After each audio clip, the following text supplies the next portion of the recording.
Muy bien, pues a continuación vamos a ver algunas preguntas tipo de examen referentes a estos objetivos sobre los tipos de datos de Java y las clases de envoltorio, etcétera, lo que hemos estado viendo en esta sección. Bueno, vamos a ver esta primera pregunta en la que, pues nos aparece un método main con una serie de variables declaradas inicializadas con unos valores y nos pregunta, pues, cuáles de estas líneas, 3 concretamente, fallan al compilar. Bueno, pues evidentemente los fallos se deberían producir a partir de las 7, porque en principio las declaraciones y asignaciones de valores son correctas. Un entero, el float se ha asignado correctamente con la letra F al final. Recuerda que un literal de tipo decimal es considerado como doble. En este caso hemos asignado a un doble una variable entera, pero eso es perfectamente válido, con lo cual por aquí de momento va bien. Ahora bien, aquí vemos cómo se intenta asignar a una variable entera la variable float. Eso no es posible por las reglas que vimos en las conversiones implícitas, porque como ves aquí no hay ningún casting, o sea, todo se intenta hacer implícitamente, con lo cual la línea 7 ya tiene un error de compilación. Esta no compilaría bien. Vamos a ponerle, es otro color de fondo. Seguimos adelante. ¿Se puede asignar a la variable float un entero? Perfectamente. Cada vez por el tamaño y bueno, no es ninguna de las excepciones esas que decíamos sobre la regla esta del tamaño del origen y el destino, cosa que la 7 pues sí era precisamente una de esas excepciones. Bien, siguiente, en una variable doble se puede asignar un float, pues perfectamente, esto también compila perfectamente. Ahora, lo contrario no es posible, porque float tiene menor tamaño que doble, entonces una asignación de esa manera de un doble a un float no se puede hacer implícitamente. La línea 10 también falla al compilar. En la variable doble el entero, sin problema. En la variable entero el doble, pues no, porque el doble es de mayor tamaño que el entero, con lo cual sería también la doble la que falla. ¿Has visto? Pues cómo se ha ido determinando en función del tipo de dato, del tamaño, las reglas que te comentábamos, pues cuáles son correctas y cuáles no. Bien, seguimos a la siguiente pregunta. La siguiente pregunta pues tenemos declaraciones de variables con asignaciones de valores y nos pregunta, pues, cuáles son correctas en este caso. Es decir, ¿cuáles de las siguientes compilarían sin errores? Son 4. Bueno, pues vamos a ir bien. A ver, la primera, ¿es correcta? Pues no. ¿Una variable entero se le asigna un literal decimal? Pues no. Eso no es posible si no hay una conversión explícita entre medias. Entonces, esto no se puede hacer. ¿Esto es correcto? Un decimal muy largo, además, asignado a un byte. Bueno, ya dijimos que conversión explícita, es decir, con casting se puede hacer entre todos los tipos primitivos, cualquier cosa posible, a excepción de boolean. Entonces, ¿se puede asignar este valor aunque no quepa en un byte? Sí, se hará un truncado, se quedará con los 8 primeros bits y ya está. Así que esta sí es correcta, compila sin errores. En este caso estamos intentando asignar un entero, pues un valor entero, pero ojo, con notación de tipo binario. Solo hay unos y ceros, con lo cual es correcto. Además se usa el subrayado, se puede, sí, si no aparece al principio o al final o entre o pegado, digamos, al separador decimal. Con lo cual esta también es correcta, cumple todas las reglas. ¿Esta es correcta? Pues no, es un decimal, sí, se asigna un doble, pero fíjate, con el carácter de subrayado no puede ir al principio, o sea, esta no compilaría. ¿Se puede asignar directamente un entero a un float? Pues sin problemas, ¿vale? Porque cumple con la regla de conversión implícita. Por otro lado, aquí se está intentando asignar un long, pues 45 con la letra L, a un short, pero con casting. Pues todo con casting, todo es posible, ya lo hemos comentado, menos el boolean, vuelvo a insistir. Que precisamente de eso va la siguiente, es decir, intenta hacer un casting de un entero a un boolean. Nada, esto no compila. Bueno, ya llevamos las 4, o sea que ya directamente, pero bueno, vamos a comprobar que esto efectivamente tampoco se puede asignar este valor entero a un char, requeriría una conversión explícita. Bien, pues ya tenemos 2 preguntas relativas al tema de los tipos de datos, las posibles representaciones, las conversiones. Vamos a ver la pregunta número 3. En este caso va de tema de objetos. Se crea un objeto en este método main de la clase marca, bueno, de la misma clase donde está el main. Como es esta clase, tiene un atributo, tiene un método llamado save, que recibe un objeto marca. Bueno, y nos pregunta pues cuántas instancias son creadas de esta clase marca, ¿vale?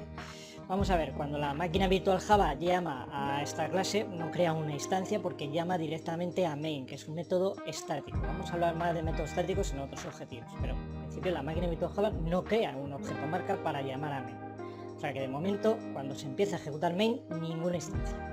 Aquí ya sí, se crea una con el new, ¿vale? Entonces llevamos una instancia de esta clase, un objeto de esa clase. Luego se declara otra variable de esa clase, de la misma, y se le asigna la variable obj1. Como ya sabes, lo hemos comentado, las variables objetos contienen referencias, no el objeto en sí. Entonces asignar una variable objeto a otra variable objeto, lo único que hace es copiar la referencia en otra, pero objeto solo hay uno, dos variables apuntando al mismo, con lo cual, pues bueno, se sigue, digamos, creado una única instancia. Aquí en esta línea, pues nada, declaramos una variable, le asignamos null, esto no crea ninguna instancia, por supuesto. Aquí, sobre el objeto que tenemos apuntado por v2, le asignamos un número, ¿vale? Pues perfectamente.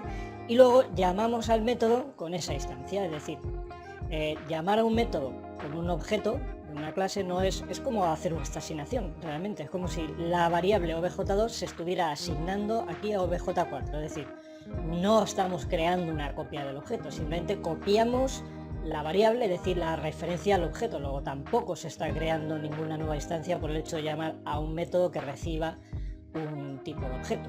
Con lo cual, al final llegamos a la conclusión de que solo se ha creado una, el único new que se ha hecho realmente, ¿vale? Entonces, esta sería la respuesta correcta. En la siguiente pregunta, número 4, que va de tipos, bueno, va más que de tipos primitivos, de tipos de envoltorio, clase integer, no va exactamente de eso, sino de los objetos que se eligen para recolección. Se podría haber utilizado realmente para analizar este ejemplo cualquier otra clase, pero bueno, han utilizado integer. Vamos a verlo. Declaramos dos variables de tipo integer. Se crean dos objetos integer, el 10 y el 20, en las líneas 4 y 5. Nos pregunta que estos objetos creados en estas líneas, el objeto 10 y el objeto 20, ¿en qué momento son elegidos para recolección? Vamos a analizarlo. Tenemos dos objetos. Bien. Después cogemos y la variable 2 la asignamos a la variable 1. ¿Qué estamos consiguiendo eso? ¿Copiar un objeto en otro? Pues no, ya sabemos que las variables contienen referencias, entonces ahora lo que estamos consiguiendo es que la variable 1 y 2 apunten al mismo objeto, al que estaba apuntando 2. Entonces, este objeto 10 que se creó aquí, en este momento ya deja de ser apuntado por variables, con lo cual se queda ahí pues, listo para recolección. Pues ya tenemos que el objeto creado en la línea 4, el objeto número 10, o el valor 10 mejor dicho, pasa a recolección o es marcado para recolección en esta línea, en la 6, porque ya no está siendo apuntado por la variable 1, que apunta al mismo objeto donde apuntamos. Después en la 7 a la variable 1 se le asigna null. Muy bien, pero ¿le pasa algo al objeto 20 por eso? Pues no, porque sigue apuntando por su variable original, que es 2. Entonces el objeto 20 no pasa a recolección en la 7. ¿Cuándo pasará? Pues cuando termine de ejecutarse el método.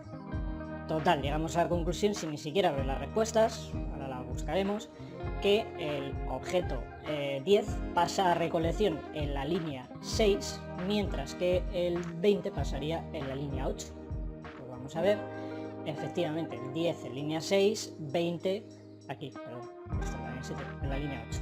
En la línea 7 no, simplemente se pone una de las dos variables que la apuntan a null, pero la otra le sigue apuntando, con lo cual sería en la línea 8, como hemos dicho. Esta es la respuesta.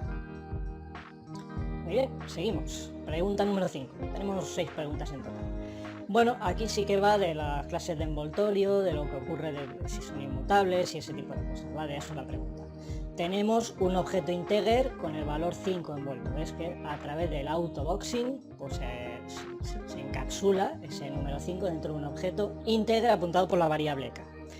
Después, pues se declaran dos variables de tipo int, una con el valor 10, otra sin ningún valor. Y aquí fíjate lo que hacemos, k es igual a k más p. Lo primero que teníamos que hacer es descartar posibles errores de compilación. Cuando haya respuestas que son error de compilación línea tal, error de compilación línea cual, vamos a descartar eso. ¿Esto sería un error de compilación? ¿Se puede sumar un objeto integer con un int? Sin problema. Sin problema, porque se produciría aquí un unboxing, es decir, se extrae el valor del objeto k, se suma con el integer y luego se vuelve a encapsular, es decir, autoboxing otra vez en la variable k. Indistintamente podemos hacer operaciones aritméticas tanto con tipos primitivos como con objetos numéricos. Se está produciendo por detrás un autoboxing, unboxing, pues, cada vez que se quiere hacer la operación.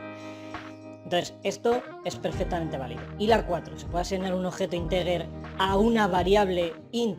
Pues sí, eso es el unboxing, es decir, se extrae el valor del objeto y se asigna a la variable int, así que perfectamente, no hay errores de compilación. Por lo tanto, ¿qué se va a imprimir? Bueno, pues vamos a hacer la cuenta, vamos a ver, aquí k tenía 5, se le suma 10, pues k vale 15. Se asigna ese 15 a s, que no tenía ningún valor inicial, y se imprime ese, es decir, 15 es lo que se va a mostrar. Es el razonamiento que tienes que seguir. Y la última pregunta, vamos a ver.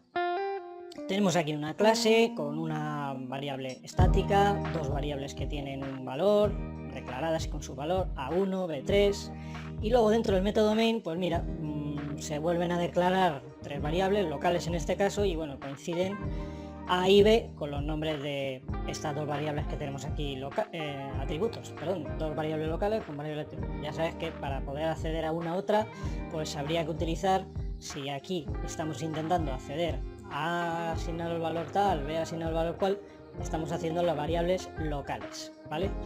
Con lo cual, pues bueno, pues en este caso estaríamos haciendo esas, como digo. Si quisiéramos acceder a las atributos, recuerda que habría que poner this punto delante. Aunque, ojo, una cosa muy importante, pero bueno, eso ya cuando hablemos de los métodos estáticos lo verás, pero no me importa decírtelo también ahora. Es decir, esto sería un error de compilación, porque la palabra this, como ya veremos, no se puede utilizar dentro de un método estático. O sea, aunque en teoría con this punto puedes acceder a las variables atributos, en un método estático no lo puedes hacer, ¿vale? O sea, si esto no fuera static, fuera otro método cualquiera, sin problema, pero por ser static no puedes utilizar this. Esto ya lo verás cuando se estudien los métodos estáticos, pero bueno, mira, ahí lo tienes para que te fijes bien en alguna pregunta de examen donde pudiera estar eso, que eso directamente es un error de compilación. Bueno, vamos a quitarlo porque no está, y entonces nos pregunta, pues bueno, pues qué se va a imprimir, es decir, si res es igual a 0, pues entonces se hace esto. Y si no, pues bueno, no se hace nada, o sea, directamente se sacarían los valores de las variables. Vale, pues ¿cuál sería la respuesta en este caso? Vamos a ver, aquí tenemos res es igual a 0. Bueno, primero hay que descartar errores de compilación, eso para empezar. ¿Hay un error de compilación en la línea 1? ¿Cuál sería la línea 1? Declaración de variables, pues no, eso compila correctamente. ¿Hay error de compilación en línea 2? Se puede preguntar si una variable es 0 de esto. Pues sí, sin ningún problema. Esta variable está inicializada, además implícitamente a 0, pues es un atributo. En la línea 3, y cuidado con esto, ¿hay un error de compilación ahí? Bueno, pues aunque a priori pueda no parecerlo, ojo, cuidado, sí lo hay, tenemos un error de compilación ahí.